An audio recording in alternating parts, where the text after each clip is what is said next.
Shalom, chers auditeurs. Je bénis le nom du Seigneur pour cette grâce que nous avons encore de nous entretenir dans la parole de Dieu. Et je vous invite à lire avec moi Amos 4, tout le chapitre normalement, mais je vous prie, pour le temps que nous n'avons pas suffisamment, nous allons lire Amos 4, les versets 1b et le verset 12.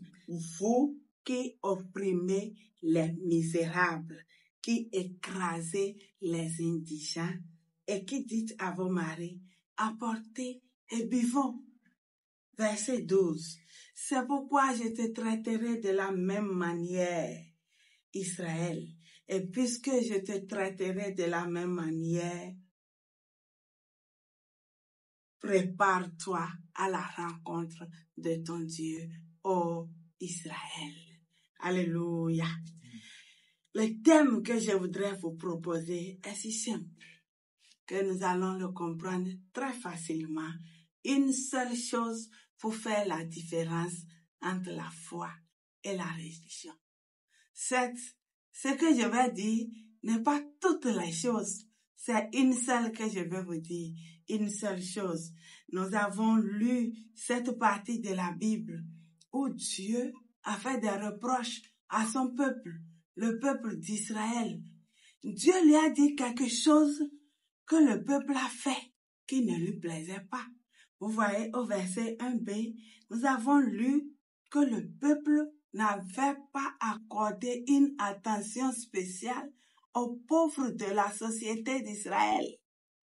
Normalement, selon la loi, quand vous lisez dans Deutéronome, Dieu a dit de tenir compte des pauvres dans la société.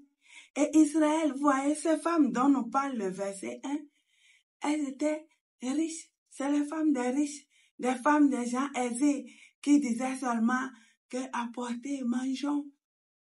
Il n'y avait pas de souci pour les indigents, les misérables, les pauvres, ceux qui n'avaient pas de situation. Peut-être les veuves, les orphelins, les gens qui étaient dans la rue, qui n'avaient certainement pas d'abri. Frères et sœurs, chers amis, regardez autour de vous. Est-ce qu'il n'y a pas de gens sans situation? Est-ce qu'il n'y a pas de pauvres? Est-ce qu'il n'y a pas d'indigents? Est-ce qu'il n'y a pas de nécessité? Les orphelins. Est-ce qu'il n'y a pas de veuves à côté? Peut-être juste à côté de vous. Pendant que les restes de repas sont jetés à la poubelle. Pendant que nous mangeons jusqu'à laisser les choses pourrir. Pendant que dans les frigos, les repas sont déposés jusqu'à pourrir. On vide les frigos, on met à la poubelle. On dépose les choses jusqu'à ce que ça soit périmé. Est-ce que juste à côté de nous? Un voisin? Une voisine? Est-ce qu'après le culte, nous n'avons pas salué une nécessité et l'Esprit nous a dit de lui faire quelque chose? Frères et sœurs, Dieu avait reproché ce comportement à Israël, manque d'attention à l'endroit des nécessités. Que Dieu nous en garde. La deuxième chose que Dieu avait reproché, c'est l'hypocrisie que ce manque d'attention à l'endroit des nécessités avait engendré dans la vie spirituelle des Israélites. Ils pouvaient amener des offrandes volontaires, des sacrifices, des dons, des dîmes et beaucoup d'autres choses au temple. Ils pouvaient se montrer observant bien la loi. Ah, moi j'observe la loi. Moi j'ai pu faire ci.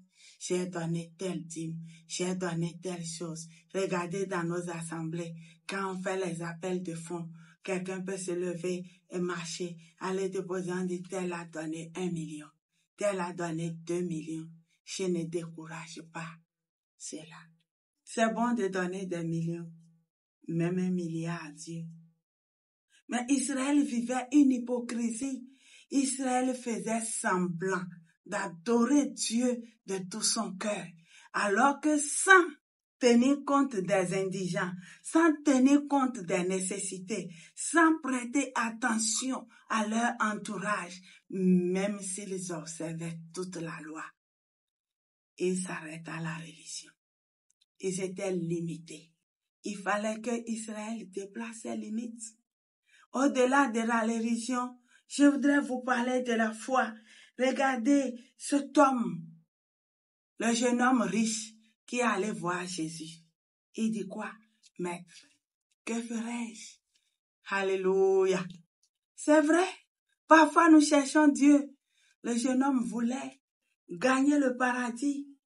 Il voulait faire la volonté de Dieu. Il voulait être bon.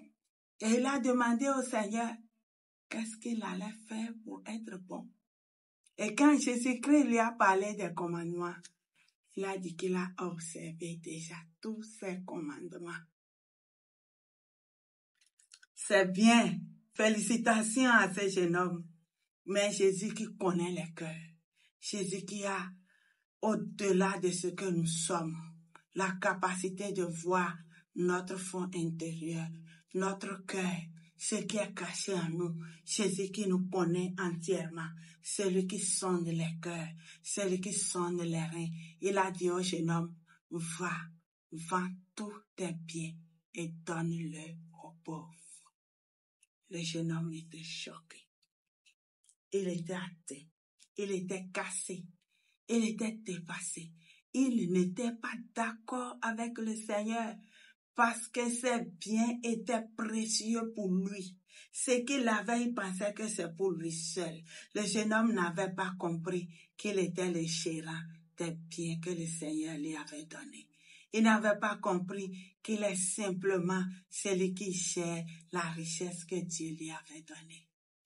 Frères et sœurs, à Israël, Dieu a parlé plusieurs fois par les conséquences de leur désobéissance par rapport aux veuves, aux hommes nécessités, aux indigents de la société. Dieu les rappelle à l'ordre. Si vous lisez bien le texte, vous allez voir qu'ils ont été frappés de sécheresse, de famine, beaucoup de fléaux. Ils ont eu des défaites face à leurs ennemis. Ils ont subi beaucoup de choses, des dévastations très brillantes par rapport à leurs champs. Et la description de chaque catastrophe se terminait par quel mot? Malgré cela, vous n'êtes pas revenus à moi. C'est ce que Dieu a dit. Malgré les fléaux, malgré la famine, la sécheresse, malgré les échecs, les défaites, malgré tout, vous n'êtes pas revenus. Et il dit quoi? Et puisque je te traiterai encore de la même manière, prépare-toi à la rencontre de ton Dieu. Je veux dire à quelqu'un, ils n'attendent pas encore. Ça suffit. Le Seigneur a parlé. Il a parlé encore. Il parle encore ce matin. Et il vous dit, arrêtez. Sortez de votre hypocrisie. Faites attention à la immensité, à l'immensité plutôt de l'œuvre de Dieu. Regardez toutes les limites. Regardez tous les contours, toutes les faces de l'œuvre de Dieu. Embrassez tout le champ que le Seigneur vous a confié.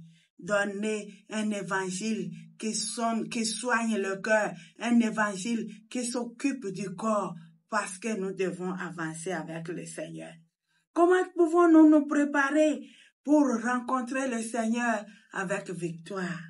Il nous suffit de vivre selon les prescriptions de la parole de Dieu. Nous les connaissons.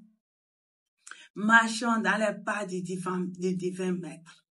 Accomplissons sa volonté. Ayons foi parce que Jésus-Christ est venu nous aider à accomplir la loi. Et par la grâce, nous pourrons réussir. Par la grâce de Dieu, nous pouvons marcher de victoire en victoire. Va, vends ce que tu possèdes. Donne-le aux pauvres et tu auras un trésor dans les cieux.